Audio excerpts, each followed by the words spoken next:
Todos adelantados. Nos has regalado un día en el cual podemos glorificarte, estar delante de tu presencia. Te pedimos que seas tú tomando el control de este tiempo, seas tú enseñándonos, que sea tu palabra misma la que nos hable, la que nos lleve al conocimiento tuyo, Dios. Perdona nuestra maldad, perdona nuestro pecado, Dios, y te rogamos que nos formes cada vez más a la altura y a la plenitud de tu Hijo Jesucristo. Te rogamos para que a través, Señor, de este estudio seas tú enseñándonos qué es lo que a ti te agrada, qué es lo que a ti te gusta, Señor, y que nosotros asimismo corramos en arrepentimiento y fe, buscando el glorificarte a ti, Señor, en todo, como tu palabra nos enseña. Te rogamos también para que en estos tiempos de pandemia, Señor, tú tomes el control de nosotros, que a veces nos desanimamos, a veces nos frustramos, y te pedimos que nos ayudes a perseverar en oración para que este virus, Señor, pase pronto y podamos estar congregados presencialmente, que como lo hemos venido viendo, Señor, esto es anormal, esto de la virtualidad no es el común, no es lo correcto. Y el anhelo de nosotros, Señor, es poder estar unidos, Señor, en presencialmente. Por eso te rogamos a ti, Señor, que nos permitas estar nuevamente unidos como iglesia, pero mientras, Señor, tú quieras que estemos así, te rogamos para que nos ayudes a perseverar, a permanecer firmes, Señor, a no desfallecer, a no acomodarnos, sino por el contrario, perseverar, Señor, en la oración, perseverar en la sana doctrina, perseverar en la unidad, Señor, de la iglesia con los hermanos. Gracias porque sabemos que en medio de todo, Señor, en medio de nuestra maldad, tú eres fiel, tú nos sostienes y tú nos llevas, Señor, cada vez más a conocerte a ti. Te damos gracias en el nombre de Cristo. Amén y amén. Listo, mis hermanos, vamos a continuar con el estudio de los mandamientos. Hace 8 días el pastor nos estuvo enseñando sobre el celo de Dios. Entonces quiero que por favor vaya conmigo, vamos a ir a Éxodo, capítulo 20, verso 5.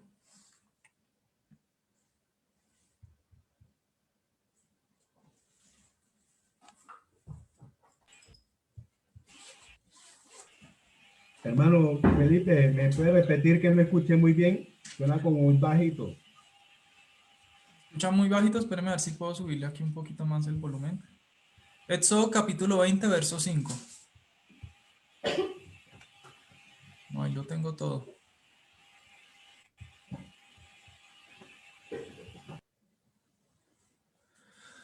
Dice la palabra de Dios, no te inclinarás a ellas, ni las honrarás, porque yo soy Jehová tu Dios, fuerte, celoso, que visito la maldad de los padres sobre los hijos hasta la tercera y cuarta generación de los que me aborrecen.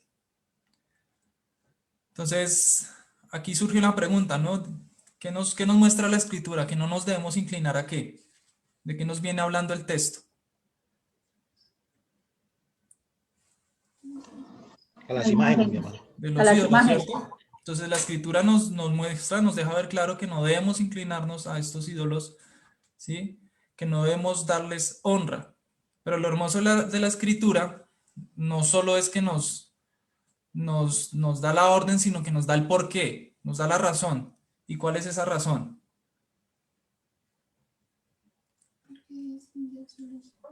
Porque él es celoso. En primera parte, porque Jehová es Dios. Eso ya para nosotros debería ser suficiente. O sea, no debemos inclinar a otros, no debemos adorar ídolos, porque ¿quién es el Dios? Jehová, ¿verdad? Entonces la escritura nos muestra el mandamiento, pero también nos dice, nos da el porqué. Entonces, en primera parte es porque Jehová es nuestro Dios y además dice que es fuerte y celoso. Por favor, miremos Éxodo 34:14. Algún hermano que me ayude a dar lectura. Éxodo capítulo 34, verso 14.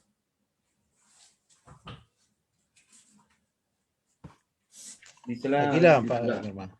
Éxodo 34:14, porque no te has de inclinar a ningún otro Dios, pues Jehová, cuyo nombre es celoso, Dios celoso es. Amén. Entonces, la escritura nos muestra que nuestro Señor es un Dios, ¿cómo? Celoso, ¿verdad? Un Dios celoso. Esto ya lo mencionó el pastor el domingo pasado, pero quiero mencionar algo antes de pasar a la segunda parte de nuestro texto. Entonces, nosotros como su pueblo, como su iglesia, nosotros no debemos darle motivos de celo a Dios. Me explico.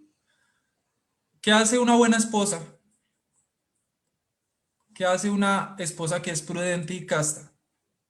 ¿Será que una buena esposa, una mujer que es prudente y casta, le da motivos de celo a su esposo para que éste le sufra de celos? ¿Será que una mujer buena hace esto? ¿Verdad que no? Ella, por el contrario, es una mujer prudente, ¿sí? Es una mujer que es prudente en su manera de vestir, en su manera de cómo se comporta, ¿sí? Cómo es prudente con otros varones. Esto es lo que hace una buena esposa por su esposo. Eso es lo que debe hacer una buena mujer. Así que nosotros, la iglesia, ¿sí? La esposa de Dios, debemos hacerlo de la misma manera. Nosotros como iglesia, nosotros debemos evitar el pecado. En este caso, estamos hablando del pecado de la idolatría. Entonces nosotros debemos evitar este pecado porque como iglesia, como esposa del Señor, eso hace una buena esposa, ¿sí? Si nosotros no lo hacemos, si nosotros no nos comportamos de buena manera, entonces, en pocas palabras, estamos es como menospreciando a Dios, ¿sí? Estamos menospreciando que él nos haya hecho su esposa, ¿sí? Nosotros estamos corriendo a la idolatría, y al correr a la idolatría, al buscar otras cosas que no es Dios, es como si nosotros cometiéramos adulterio con Dios, ¿sí? Entonces, Dios, mis hermanos, es un Dios ¿qué? Es un Dios celoso, ¿sí? Y si nosotros no le correspondemos, pues Él se va a vengar de eso, ¿sí? La adoración a las imágenes lleva a que el mismo Dios aborrezca a su pueblo. Cuando el pueblo busca adorar imágenes, el Dios nuestro aborrece esto. Por favor, vaya conmigo a Salmos, capítulo 78,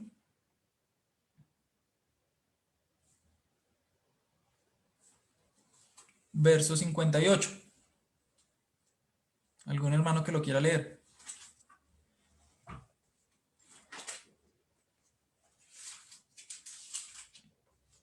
Buenos días, hermanito. Yo lo leo. Yes. Gracias. Verso 58. Le enojaron con sus lugares altos y le provocaron a celo con sus imágenes de talla. Amén. Amén. Entonces la escritura nos muestra que enojaron a quién. A Dios. Nuestro Señor, ¿cierto? Enojaron a Dios. ¿Y cuál fue la causa? ¿Qué fue lo que lo hizo enojar? Porque hicieron lugares altos y además hicieron imágenes de talla. Amén. Entonces la escritura nos deja ver claro que es, así como haga de cuenta el sepulcro, que el sepulcro devora cuerpos, ¿sí? El sepulcro se come los cuerpos. De la misma manera Dios se va a devorar a todos estos adoradores de imágenes, ¿sí? Es nuestro Dios celoso y además es fuerte, como lo vimos en nuestro texto. Entonces, miremos lo siguiente, hermanos. Nosotros podemos llegar a ver que el catolicismo, el budismo, el islam, bueno, no sé cuántas más falsas religiones hayan, no se nos haga extraño que nosotros lleguemos a ver que estas falsas religiones se lleguen a reconciliar, ¿sí? No sería extraño que un día de estos nosotros veamos a un católico tomado de la mano con un budista. Esto no sería extraño. Nosotros no se nos haría extraño llegar a ver un día a un testigo de Jehová con un islamita. ¿Mm? Lo que hoy en día el mundo nos quiere mostrar o nos quiere hacer ver como esa falsa tolerancia, ¿no? Entonces cada uno tiene su verdad, cada uno crea en lo que quiere, piense lo que quiera y nosotros debemos entonces es respetarnos y amarnos cada uno nuestras perversiones. Entonces el mundo predica esto. Entonces no sería extraño de aquí a mañana ver, incluso creo que ya se ve, ciertas religiones que se quieren reconciliar las unas con las otras, ¿cierto? Que quieren reconciliar, se quieren reconciliar en ellas. Pero escúchame bien, hermanos, el verdadero evangelio nunca, nunca será reconciliado con las falsas religiones. Es imposible que el verdadero evangelio se reconcilie con otras religiones. ¿Por qué?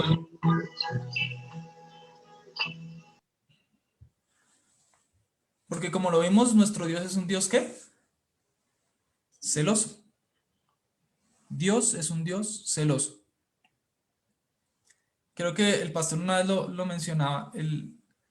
Lo más hermoso del evangelio es lo que más aborrecen los demás. Porque el evangelio es exclusivo. Lo más hermoso que es Cristo es lo que el mundo aborrece. Entonces, nuestro Dios es un Dios celoso y un Dios que aborrece la mentira. No sé si hasta este punto alguien tenga alguna pregunta, quiera mencionar algo. Felipe, Sí, señor. quisiera pues, resaltar lo que su merced dice. Pues lamentablemente, pues como usted dice, estamos tan influenciados por este mundo donde se habla de esa inclusión. Entonces, por la inclusión y por la tolerancia se vende la verdad. Lamentablemente, por esa ideología, nosotros tendemos a ser condescendientes con otro tipo de personas que profesan una falsa religión. Ahora, no significa que tengamos que tampoco pues entrar a atropellar a todas las personas, pero sí es importante siempre exaltar la verdad, ¿cierto? Eh, exaltar lo que la escritura dice, porque hay momentos donde, como dice Pedro, con mansedumbre tenemos que dar defensa de la fe, pero lógicamente con mansedumbre, con humildad, pero dar defensa de esa fe porque la escritura nos habla de que nosotros tenemos que dar esa defensa, lo dice Judas, lo dice Pedro. Entonces, no debemos tener como avergonzarnos de la fe, ni venderla, ni vender la verdad, no ser pusilánimes en estas cosas, sino que debemos ser firmes, lógicamente con amor y misericordia a la persona, pero firmes. Lo digo porque hay veces uno ve como algunos como que se dejan influenciar por esta tolerancia y esta inclusión y resulta que terminan cayendo como en una especie de ecumenismo y ese ecumenismo pues es aceptar a todas las religiones como usted lo dice, eh, tener diálogos con todas las religiones y tratar de buscar puntos de encuentro, pero el Señor, como usted lo dice, no lo permite. No lo permite primero porque es celoso de su palabra, la verdad es firme, es la única verdad y es la verdad de Dios y es la que hace libre a los hombres. Y además, el Señor también es celoso de su pueblo, entonces tampoco nosotros podemos entrar en ese sincretismo y en ese ecumenismo porque al entrar en esa relación con otras personas que no son creyentes, que no conocen la verdad, y entrar en una relación con ellos como si, y verlos como iguales a nosotros, ahí ya estamos faltando al pacto con nuestro Dios, estamos faltando al compromiso que tenemos con nuestro Señor y la verdad. Entonces, eso es importante como una aplicación para nosotros también, de ser nosotros también celosos y no ser vuelvo digo, tan influenciados por esa ideología de tolerancia y de inclusión. Amén. Entonces, así es, hermanos. La idea es eh, defender la verdad y, como decía el pastor, no solo, digamos, en ese sentido de repudiar a los demás, sino que mostrar el amor y la mejor manera es exponiendo, predicando fielmente la verdad. Ese es el deber de nosotros. Vayamos por favor nuevamente a nuestro texto, ahí en Éxodo 25, a familia Mora, antes de pasar al texto.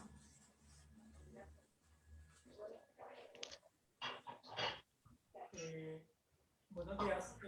En cuanto a, ¿sí me escuchan? Muy pasito. En cuanto a lo que dice del ecumenismo, en cuanto a lo que dice, en cuanto a lo que dicen del ecumenismo, tengo entendido que eso es. No se escucha casi, perdón. En cuanto a lo que dicen del ecumenismo, eso es la unión de todo el cristianismo, creo, si no estoy mal, ¿sí? ¿Sí?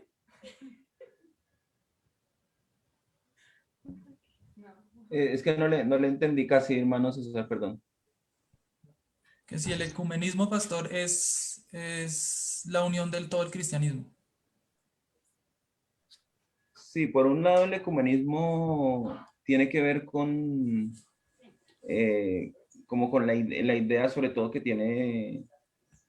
tuvo Roma hace algún tiempo y que todavía la tiene, pero ya más abierto.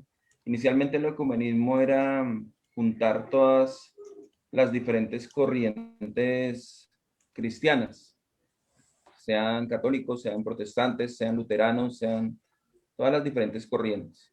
Y eso pues es imposible. Suena muy bonito en el papel porque pues, claro, hablar de unidad, hablar del amor y de que creemos lo mismo, pues eso aparentemente es bueno, pero realmente no, o sea, en el fondo no es bueno y además no creemos lo mismo. Si hacemos una definición de la fe nuestra y la comparamos con la fe católica y la fe luterana y las diferentes movimientos del cristianismo, pues ahí nosotros nos daremos cuenta que no creemos lo mismo y además nuestra misma fe condena, por ejemplo, lo que hacen los católicos, ¿cierto? También algunas aceptar algunas prácticas que tienen otras denominaciones o facciones del cristianismo. Pastor, y el sincretismo. El sincretismo es más abierto, precisamente ya es lo que Roma quiere hacer. Por ejemplo, no sé si han visto que ellos están dispuestos a conversar con los musulmanes y a ser abiertos ya con otras religiones. Entonces es revolver y juntar de todas las religiones, porque dicen ellos, ¿no? Los que son de esa posición sincretista, finalmente dicen ellos literalmente, finalmente creemos en el mismo Dios, pero pues resulta que no es así, porque el Dios de los musulmanes no es el Dios de los creyentes, no es el Dios de la Biblia. Inclusive el Dios de los mismos católicos no es el Dios de nosotros, porque ellos ven o tienen una idea de Dios, una imagen de Dios que no es la bíblica. Y así con cada una de las otras religiones, pues entonces es imposible que digamos que tenemos el mismo Dios. Con el budista, con el maometano y así. con todas las demás religiones. Entonces, ese sincretismo, eso es lo que busca. Bueno, ¿Familia González iba a mencionar algo? ¿O ya no? ¿Se Bueno, arrepintieron? ya el pastor lo mencionó, pero como para aportar es que lo que uno ve en este comunismo es de que la pretensión de ellos no es de que ellos vengan a nosotros, sino que nosotros vayamos a ellos. O sea, esa es la pretensión. O sea, en ellos no les cabe la idea de pronto venir hacia este lado, sino que más bien los que estamos a este lado vayamos allá. Entonces, esa es la particularidad de ellos y creo que es una de las cosas, de las pretensiones más grandes que ellos tienen. No más, mi hermano, gracias. Yo le decía a mi esposito que uno ve eso cuando el Papa quiso hacer como esa reunión con con todas las religiones, ¿no? Y como buscar esa unidad y buscar esa, pues como esa coinonía entre todos. Entonces uno ve como también las personas están engañadas con eso, porque uno ve que de pronto cuando el Papa hizo eso, nosotros como lo vimos como bueno, uno dice, ay, tan chévere que se unan todas las religiones, que busquen, pero uno ve que también detrás de eso pues hay otras cosas que son muy peligrosas. Amén. Entonces así es, hermanos. Hay que mostrar el amor, pero sin negociar la verdad del Evangelio. ¿Alguno tiene alguna otra pregunta o ya podemos continuar? Buenos días, hermano. Buenos días, Creo que hermano. también tenemos que tener en cuenta esa falsa paz, ¿no? Esa falsa paz entre todos, que todos quieren mostrarnos. Y digo, o sea, un aporte en el cual queremos tener todo en paz. Pero el Señor nos muestra que no es paz como el mundo lo quiere ver. Eso es mi aporte. Amén. Listo, hermanos. Vamos a entonces volver a nuestro texto. Entonces dice, no te inclinarás a ellas ni las honrarás, porque yo soy Jehová tu Dios, fuerte, celoso. Dice que visito la maldad de los padres sobre los hijos hasta la tercera y cuarta generación de los que me aborrecen. Entonces, dice la escritura que visito la maldad de los padres sobre los hijos hasta la tercera y cuarta generación de los que me aborrecen. Entonces aquí en el texto vamos a encontrar otro argumento en contra de la adoración de imágenes, ¿sí? Nos deja ver que Dios ¿Es dice... el mismo punto?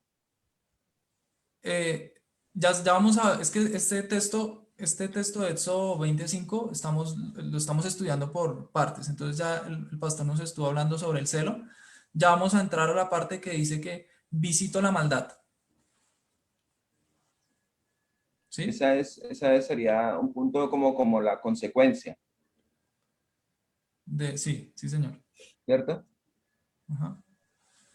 Entonces vamos a ver que entonces el Señor dice la escritura visita la maldad y a lo largo de la escritura, si nosotros estudiamos la escritura, vamos a encontrar que el Señor visita en dos sentidos, o podríamos decirlo que Él tiene una doble visitación, ¿sí?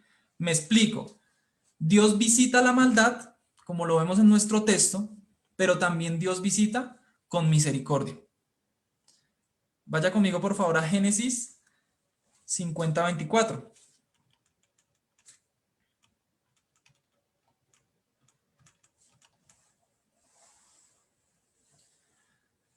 Génesis capítulo 50, verso 24, dice la palabra de Dios. Y José dijo a sus hermanos, yo voy a morir, mas Dios ciertamente os visitará y os hará subir de esta tierra a la tierra que juró a Abraham, a Isaac y a Jacob. E hizo jurar José a los hijos de Israel diciendo, ciertamente Dios os visitará y haréis llevar aquí mis huesos. Entonces, de esta forma Dios nos ha visitado a los hijos, ha visitado a los suyos en misericordia, en gracia. Dios nos ha visitado en favor para con nosotros en Cristo, ¿sí? El hecho de que Cristo se hiciera hombre y viniera a visitarnos para los hijos, para nosotros, esto es lo más grande, esto es lo más maravilloso, esto es lo más grande que a nosotros nos pudo haber pasado, porque porque nos ha venido a visitar Dios con misericordia. Y no solo que ha venido, sino que lo hermoso es que va a volver. Veamos lo que dice Mateo, capítulo 24, verso 44.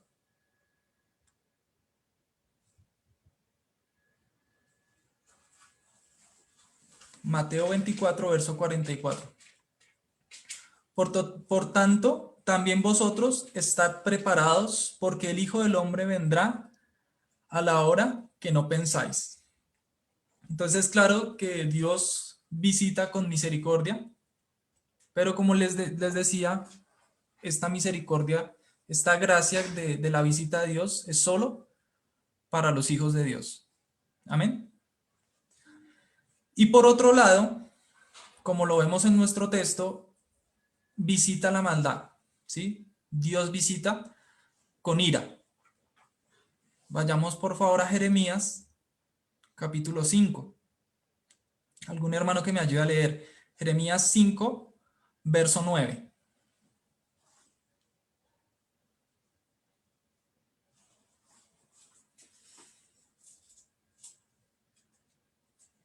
Aquí lo leen, mi hermano.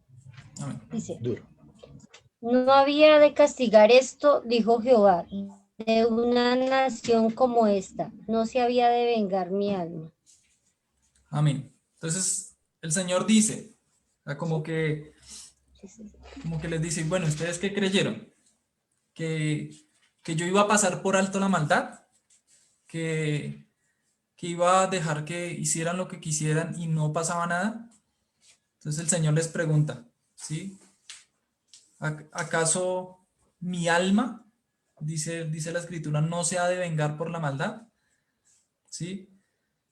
Entonces Dios visita la maldad, Él no pasa por alto la maldad y visita con castigo. O sea, no solo visita la maldad, sino que esa visita es que trae consigo castigo. Como dice ahí, que su alma se va a vengar. Mire lo que dice el profeta Isaías. Vaya conmigo ahí a Isaías, capítulo 10, verso 1.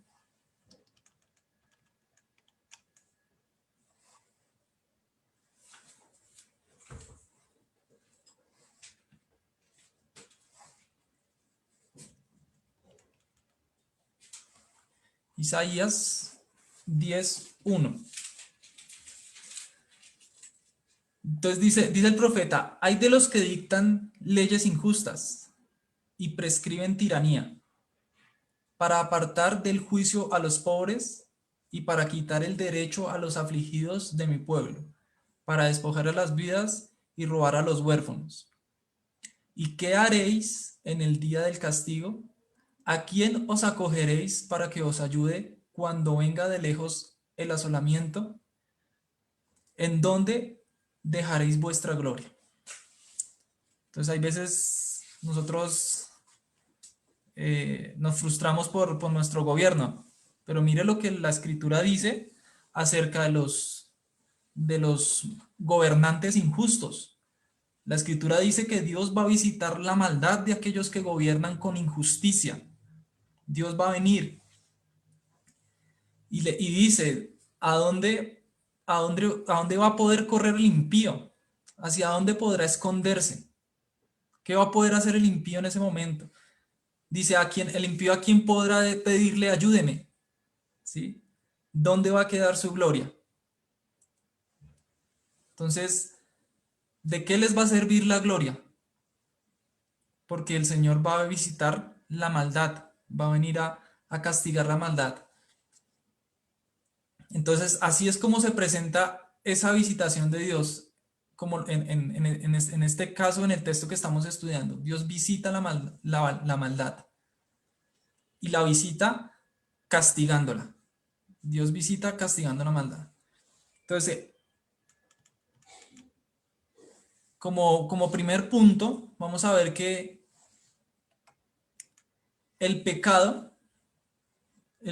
solicita la visita de Dios. Entonces, como lo vimos, dice el texto, visito la maldad. Entonces hay una pregunta, ¿por qué en el mundo hay enfermedad? porque hay pobreza, porque hay tristezas y demás sufrimientos. ¿Cuál es la causa? ¿Cuál es la causa de esto? El pecado, ¿cierto?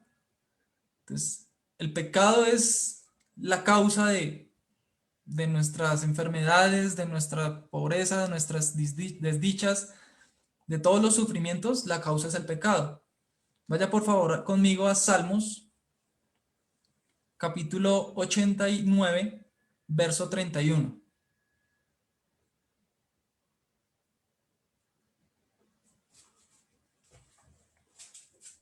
Por favor, ¿me vuelve a repetir? Salmos, capítulo 89, verso 31 al 32, dice la palabra: si profanaren mis estatutos y no guardaren mis mandamientos, entonces castigaré con vara su rebelión y con azotes sus iniquidades. La raíz, mis hermanos, la raíz de todos nuestros problemas es por la causa de nuestro propio pecado.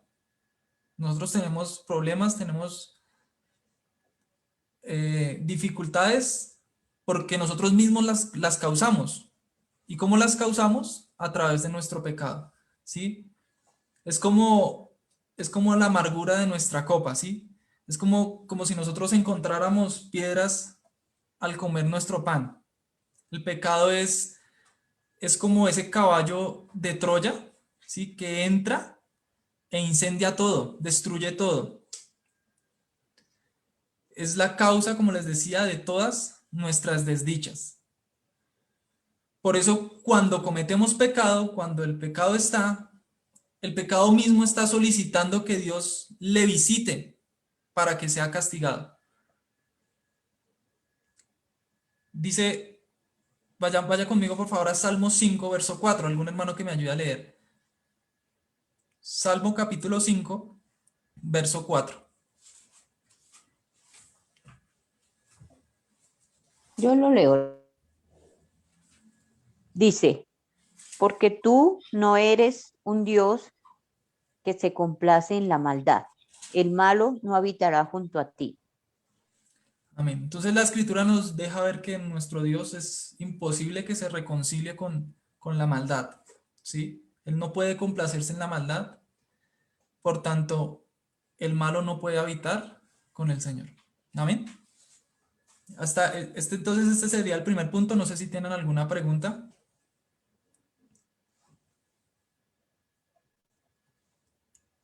¿No? ¿Todo claro? Entonces vamos a pasar a nuestro segundo punto. Felipe, Señor. pues normalmente la inquietud es si nosotros como creyentes pues también sufrimos a causa digamos, es que a veces se habla sobre todo en los círculos carismáticos, que si una persona está enferma es porque está en pecado, ¿cierto? O sea, la conclusión inmediata es esa. Eso hay que tener cuidado porque en cierta manera sí, pero en cierta manera no.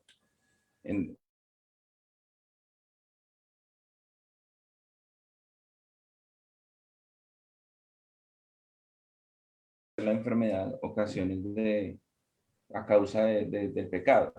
Por ejemplo, uno ve en Corintios 11, donde habla de la cena del Señor y que algunos estaban tomando la cena indignamente y estaban tomando la cena sin discernir, o sea, indignamente en el sentido de no discernían el cuerpo del Señor, el cuerpo y la sangre del Señor.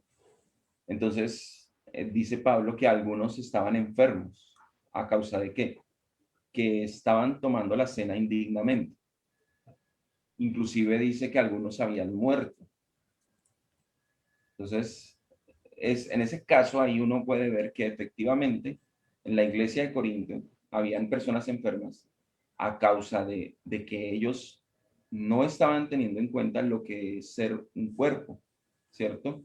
No estaban teniendo en cuenta ni tomando seriamente y ni con respeto la cena del Señor, y ni discernían que era comunión con Dios, pero también no tenían discernimiento que era comunión con el cuerpo, ¿cierto? Entonces, ahí claramente dice que algunos entonces se llenaban y otros quedaban con hambre, unos se embriagaban. Entonces, todas esas actitudes que ellos estaban teniendo había traído como consecuencia enfermedad a algunos de la iglesia, incluso muerte. Entonces, hay que discernir esas cosas, hay que discernir esas cosas y hay que mirar esas cosas, porque puede pasar que sea un castigo de Dios, puede que sea una corrección de parte del Señor por el pecado nuestro, como puede también ser que Dios nos está probando. Entonces es importante mencionarlo porque vuelvo y digo, lamentablemente esto se ha desdibujado en los círculos carismáticos donde se le dice a la persona que si está enferma es porque está en pecado. Esa es la conclusión inmediata y no siempre es así. Sin embargo, pues de todas formas la consecuencia del pecado lógicamente sí trae esa enfermedad y trae esa muerte. Esa es la consecuencia lógica. Pero en ocasiones no es eso, o puede ser a causa de un pecado, sí, pero Dios también lo permite para probarnos. Amén. Sí, igual como vemos en la Pastor, escritura, perdón. señora. Pastor, entonces esto también se puede ver, por ejemplo, lo que su merced dice es que cuando uno se enferma o algo, también puede ser como para que el Señor sea glorificado en la vida de uno, porque por medio de esa enfermedad uno también puede conocer al Señor. ¿No será así también? Sí, también en ocasiones, digamos, el Señor puede traer aflicción a una persona para que a través de eso doblegar el espíritu y llegar al Señor. También eso, pero entonces ahí vemos gracia, ¿no? En el caso también o sea, si la enfermedad trae arrepentimiento, sea para una persona creyente o no creyente, igual. Se le silenció el micrófono, pastor.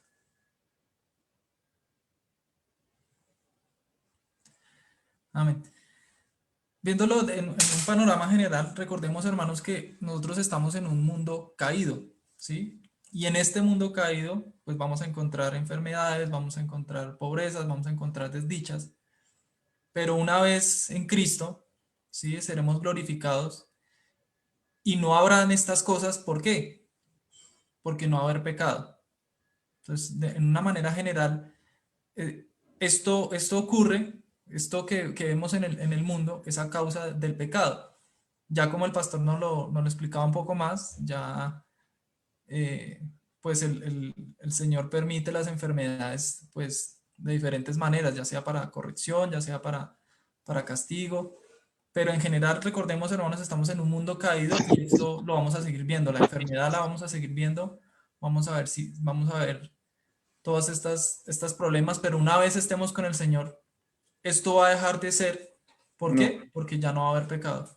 No estoy conectado. Está mi tía Ruth, está Oscar Moreno, está Mónica, está Hermanos, Michael, mi tía Mari. tienen abierto el micrófono. Listo. Amén, hermanos. ¿Alguna pregunta más? ¿O entramos? Listo, entonces vamos a ir a nuestro segundo punto. Uno de los pecados por los que Dios visita, que es el que estamos viendo en este caso, es la idolatría. ¿Sí? Dios, como dice la escritura, visita la maldad de los padres y gran parte de los castigos de Dios van dirigidos a lo que es la adoración de imágenes, ¿sí? A los idólatras. Vaya conmigo por favor a Jeremías, capítulo 7, verso 12.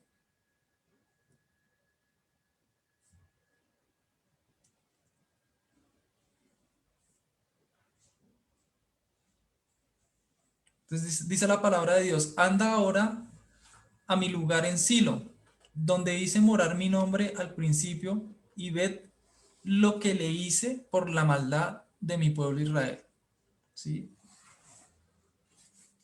Por la idolatría de Israel, el Señor ha permitido que el ejército fuera arrasado, que el ejército fuera acabado, ¿sí? Además también dejó que sus sacerdotes fueran ejecutados, también permitió que el arca fuera tomada, ¿sí?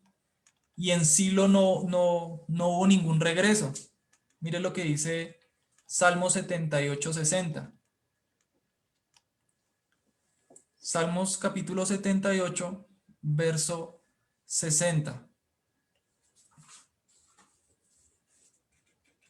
Dice, dejó por tanto el tabernáculo de Silo, la tienda en que habitó entre los hombres. Entonces, por causa de la maldad del pueblo, en su idolatría, el Señor dejó esta ciudad. ¿Sí? Recordemos también que Jerusalén en su tiempo, en su momento, era una de las metrópolis más famosas del mundo. Estaba ubicada, era donde estaba ubicado y se encontraba el templo. Mire lo que dice Salmos 122.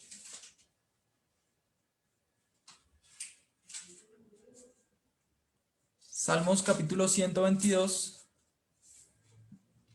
verso 1 al 4. Dice, oh, me alegré con los que me decían, a la casa de Jehová iremos. Nuestros pies estuvieron dentro de tus puertas. Oh Jerusalén, Jerusalén, que se ha edificado como una ciudad que está bien unida entre sí. Y allá subieron las tribus de Jehová, conforme al testimonio dado a Israel, para alabar el nombre de Jehová. Jerusalén en su tiempo era una ciudad muy famosa. Habían creyentes que se alegraban en visitar la casa de Dios, pero como permitieron la idolatría, ¿sí? Permitieron en esos lugares altos las imágenes y la adoración,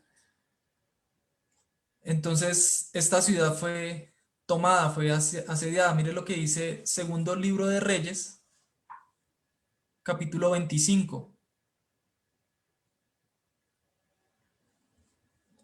Segundo libro de Reyes, capítulo 25, verso 4.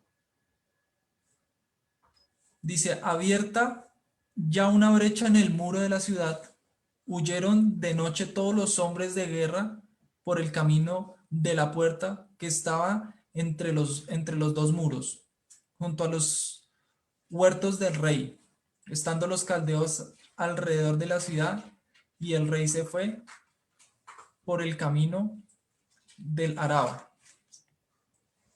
Entonces vemos lo que el Señor permitió a esta gran ciudad por causa de la idolatría. ¿Sí?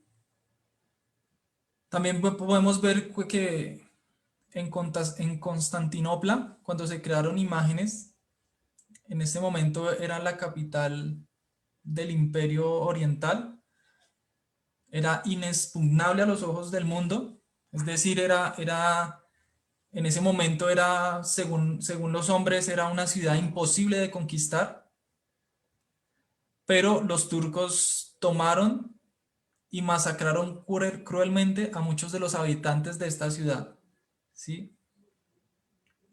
¿Y sabes qué hicieron los turcos en esa celebración del triunfo? Ellos ordenaron que se llevara las imágenes, los crucifijos a las calles para que fuera objeto de desprecio. Y se les arrojaba basura y los turcos decían y clamaban, este es el Dios de los cristianos. Entonces, todo esto fue la visita de Dios por causa de la idolatría, ¿sí? Dios había permitido que los turcos acabaran con el imperio como castigo de la idolatría. Entonces Dios deja ver claramente su ira contra los idólatras. También otro lugar llamado Spoletium, fallecieron 350 personas mientras estaban ofreciendo sacrificio a los ídolos. Entonces, el Señor muestra su desprecio con aquellos que idolatran. También la idolatría hizo que las iglesias orientales cayeran en desgracia y que se retirara el candelabro de oro en Asia.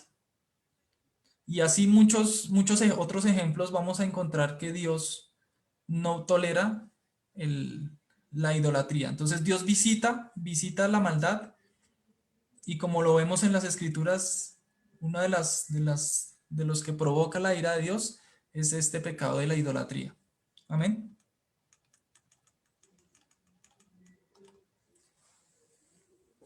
En tercer lugar, vamos solo a mencionarlo.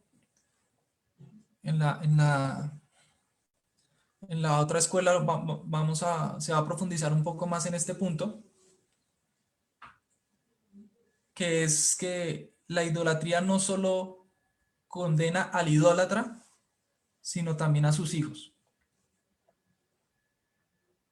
La idolatría no solo condena al idólatra, o sea, al que comete la idolatría, sino que también a sus hijos.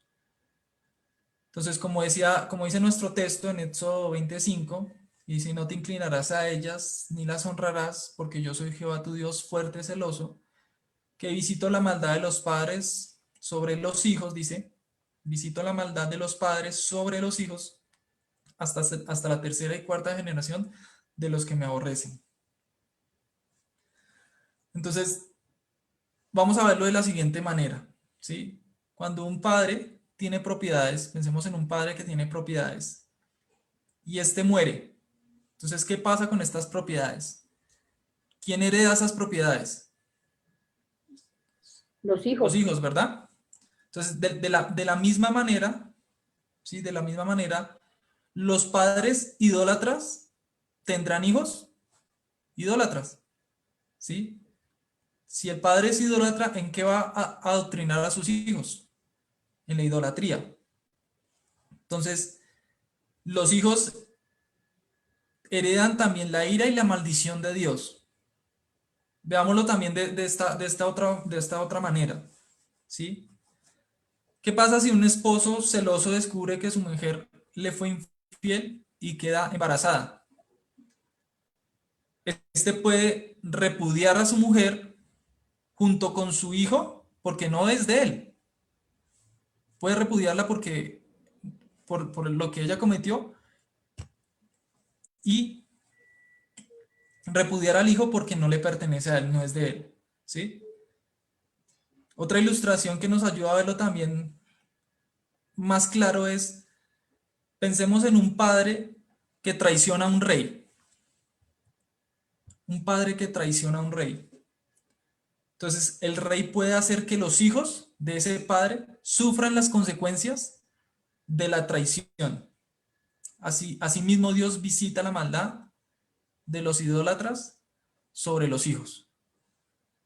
Como les decía, hermanos, en la otra escuela vamos a profundizar porque este tema es un poco más profundo. Vamos a verlo, se va a exponer más claramente. Familia González. Bueno, mi hermano, pues yo creo que también nos lo van a dejar claro en el otro punto, pero entonces está mirando esto y gracias por aclararlo, mi hermano, y que quede claro eso, y que esta idolatría va a ser castigada es por heredarla, o sea, por heredar el pecado, ¿no? Porque si no, nos quedaría claro, porque más de uno se toman de esos textos, por lo menos para mirar las maldiciones generacionales. Entonces, que si mi papá tenía un pecado, entonces Dios me va a castigar por el pecado de mi papá. Y entonces ahí se está malinterpretando este texto. A veces lo toman así unas personas, ¿no es cierto? Pero entonces ahí ya no se cumpliría lo que dice Ezequiel 18:20, que el papá es culpable del pecado que comete el papá y el hijo es culpable del pecado que comete su hijo, que ninguno va a heredar el pecado de que haya cometido. Pero en este caso es porque va a haber un castigo, es porque heredó esa idolatría o heredó ese pecado, él siguió pecando lo mismo. Entonces ahí es donde se va a visitar donde Dios va a hacer esa visitación a la generación siguiente, ¿no es cierto? Pero no es porque el papá haya cometido este pecado, pero si el hijo se arrepintiera, ya no hay condenación para él. Creo que nos lo van a ampliar en la otra clase, pero gracias, mi hermano. Era eso, Sí, hermano. como aporte. La otra escuela, Santiago va a exponer un poco más este punto. Mis hermanos, el tiempo nos alcanzó. No sé si alguno tenga alguna otra pregunta. ¿No? Entonces vamos a orar y damos por terminado esta escuela. Oremos, hermanos. Bendito Padre, te damos gracias por este tiempo que tú nos permites estar estudiando tu palabra. Gracias por lo que nos enseñas a través de ella.